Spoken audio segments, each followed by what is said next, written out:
দফায় দফায় হামলা হচ্ছে, মার খাচ্ছে এনসিপি, এবং জুলাইয়ে যখন জুলাইয়ের কর্মসূচি করছে দলটি, তখন এই হামলার শিকার। কেন এমন হামলার শিকার হচ্ছে ব্যারিস্টার ফুয়াদ? ধন্যবাদ। প্রথম কথা হচ্ছে যে আমাদের রাজনীতিতে তো আসলে সহিংসতা খুব পুরাতন প্র্যাকটিস আর কি, ইনগ্রেইনড। কারণ সমাজ তো গণতান্ত্রিক না।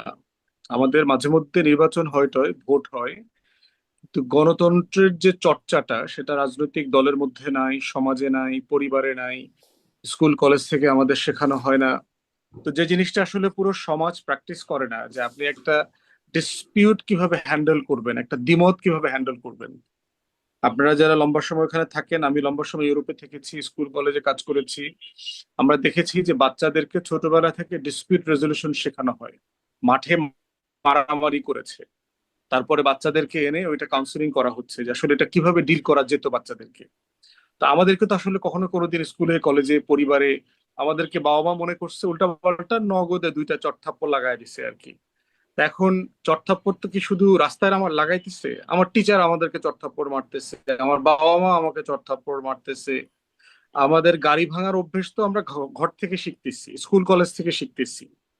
তো এই জন্য পুরো সমাজ কাঠামোর ভিতরেই হচ্ছে যে আপনার গণতন্ত্র, দ্বিমত, সহনশীলতা, এটার কাঠামোগত লেসনের ঘাটতি আছে। পার্টিকুলার সমস্যা হচ্ছে রাজনীতিতে যে দ্বিমতের কোনো কালচার, কোনো মানে অনারেবল কালচার, মানে ফলো করবার মতো কালচার আমাদের পুরো জনগোষ্ঠী ধরেন গত কয়েক দশকে দেখে নাই। পাকিস্তান আমলে হয়তো কিছু ছিল আপনার, কিন্তু বাংলাদেশ আমলে ধরেন পার্টিকুলারলি, যে আমি আগের আমলে রাজনীতিবিদদের যে লেখাজোখা পড়েছি সেখানে অনেক বেশি সহনশীলতার গল্প পড়েছি। কিন্তু 70-80 দশকে আমাদের ক্যাম্পাস বেশি ভায়োলেন্ট হয়ে গেছে, এবং সেটার সেই যে অসহনশীল জেনারেশন যারা এখন রাজনীতিতে নেতৃত্ব দিচ্ছেন কিন্তু সব ব্যারিস্টার জায়গায়। ফুয়াদ, মানে একটু যদি সুনির্দিষ্ট জায়গায় আসি, যে জুলাইয়ের পরে তো আসলে মোটামুটি একটা একই ধরনের বা একই মতের অনেক অনেক জায়গায় আসলে একটা মতৈক্য ছিল। সেখান থেকে তো আসলে পরিস্থিতিটা এরকম হবার কথা ছিল না। ধরেন এখন তো আওয়ামী লীগ মাঠে নাই, যে আসলে আওয়ামী লীগের সাথে মানে মারামারি হচ্ছে। এনসিপি অভিযোগ করছে ছাত্র দলের উপর।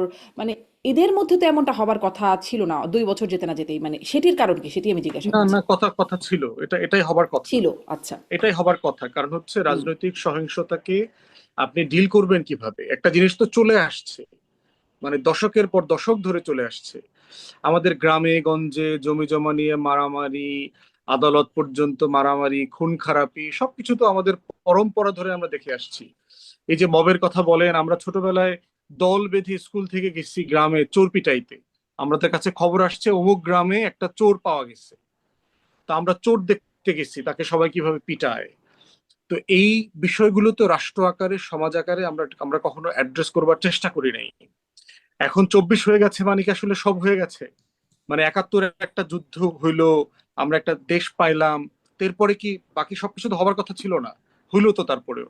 কারণ এটাতে রাজনীতিবিদরা এগুলোতে অ্যাড্রেস করেন নাই তো, যে জিনিসগুলো সাস্টেইন ডেমোক্রেটিক প্র্যাকটিসের মধ্য দিয়ে স্টেবিলিটি ডেভেলপ করা দরকার ছিল, চলনে বলনে আমার গণতন্ত্রের প্রয়াস ছিল, সেখানে আমরা ঠিক উল্টাটা দেখেছি। রাজনৈতিক দলের বক্তব্যগুলো দেখেন, হুম। আমরা দেখবেন খুব চিৎকার করে কথা বলি রাজনৈতিক দলের, আমরা সবাই হুম। বলছি, হুম। আমি সহ বলছি, আমরা সবাই খুব চিৎকার করে কথা বলি। প্রয়োজন নাই, আপনি মাইকে কথা বলছেন, কিন্তু আবার আমি একদম। চিৎকার করতেছি। আবার চিৎকার তো করতেছি, আবার দেখবেন আঙ্গুলটা আঙ্গুল জাগায়া, চেহারা টেহারা। মানে আমি মাঝে মধ্যে কমেন্ট পড়ি, তো তো নিচে লেখা, ভাই আপনার রক্ত ছিঁড়া যাইব। হুম। হুম। হুম। তো এই বাস্তবতার ভিতর এটা পলিটিক্যাল কালচার, মানে কালেকটিভলি আমরা তো এই দোষে দুষ্ট। তো এখন হচ্ছে যে আপনি কখনো কি শিখিয়েছেন যে এইভাবে কথা বলাটা অভদ্র? আমরা তো পশ্চিমে দেখেছি, আপনি পশ্চিমে দেখেন তো কোনো পলিটিশিয়ান এরকম একটা আঙ্গুল জাগায় কথা বলে কিনা। পলিটিশিয়ানরা কথা বলে দায়িত্ব আকারে কথা বলে, দেখবেন আঙ্গুলটা বাঁকা করে নিজের দিকে, যে আপনাদের ব্যাপারে আমার দায়, এটা আমাদের দায়িত্ব, এটা আমার করার কথা ছিল, মানে আমরা এখানে ফেল করেছি, আমরা এটা করব, উদ্যোগ নিব। হুম। তো এই ভাষা, অ্যাটিটিউড, সবকিছুর ভিতরেই হস্টিলিটিটা আছে, এবং সেই খাইসলতটা তো ওভারনাইট চলে যাবে না। প্র্যাকটিস করতে হবে, এটা একটা লম্বা প্রলং টাইমের প্র্যাকটিসের মধ্য দিয়ে হচ্ছে এই জিনিসগুলো ডেভেলপ করে।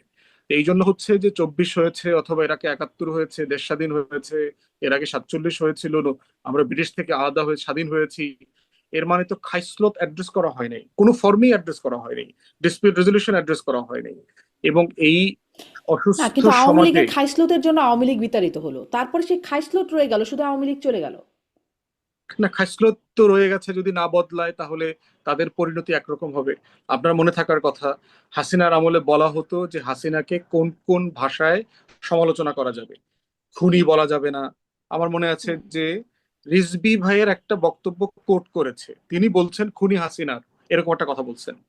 যে পত্রিকাটা ওনাকে কোট করে বক্তব্যটা ছাপাইছে সে রিপোর্টার সাব এডিটরের চাকরি চলে গেছে, হাসিনার প্রেস টিম এখানে ইন্টারফেয়ার করেছে। হুম, আমরা দেখেছি যে হাসিনার বিরুদ্ধে বক্তব্য দিয়েছে, স্টেজে গিয়ে বিএনপি নেতা কর্মীদেরকে পিটানো হয়েছে, উঠায় নিয়ে গেছে রাতের বেলা, মিথ্যা হুম, মামলা হুম, দিছে। হ্যাঁ, আপনার মানে আপনি অন্যদের বিরুদ্ধে কথা বলেন, হাসিনার বিরুদ্ধে কেন কথা বলবেন? একই প্যাটার্ন আপনি বিএনপি নেতা কর্মীদের মধ্যে আমরা দেখতে পাচ্ছি। হ্যাঁ ভাই, কথা বলবেন, আপনি তারেক রহমানকে বারবার টেনে আনেন কেন? আপনি ওনার হুম, পরিবারকে হুম। কেন টেনে আনেন? তাহলে ভাই, ওনার পরিবার প্রোটোকল ছাড়া রাষ্ট্রের মিটিং এ যাচ্ছে, তার পরিবারকে টেনে আনতে হবে না? উনি বিভিন্ন জায়গাতে সরকারি প্রতিষ্ঠান উদ্বোধন করছেন, ওনার প্রোটোকল কি? উনি কি ফর্মে এটা করছেন? উনি যে রাষ্ট্রের প্রোগ্রামে মেহমান হচ্ছেন, কোন প্রোটোকলে উনি মেহমান হচ্ছেন? এটা প্রশ্ন করতে পারতে হবে না আমাদের?